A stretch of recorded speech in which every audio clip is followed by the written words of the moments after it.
যদি এই ধরনের কোনো সিম্পলিফিকেশন এরকম কিউ ফরম্যাটে দেওয়া থাকে, তাহলে আমরা এটাকে খুব সহজে কি করে সলভ করব, কোনো রকম ক্যালকুলেশন ছাড়া। এটা খুব সহজে অ্যালজেব্রিক ফর্মুলা দিয়ে আমরা করতে পারি। কি, যদি a plus b plus c সমান 0 হয়, তাহলে কি হতে পারে, a cube plus b cube plus c cube সমান হয়ে যাবে 3abc। অথবা যদি মাইনাস থাকে কোনো একটা, তাহলে হয়ে যাবে -3abc।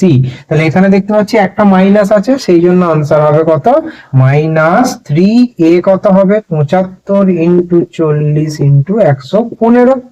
আর 40 115 মাইনাস 115 0। তাহলে কি হয়ে যাচ্ছে, 75 চারে একটা শূন্য বসিয়ে দিলাম, 300 দুটো শূন্য বসিয়ে দিলাম, 3 3 9, 9 5 45, 5 হাতে 4, 9 1 9 4 13 হাতে 1, 9 1 9 1 10। এইটা হয়ে গেল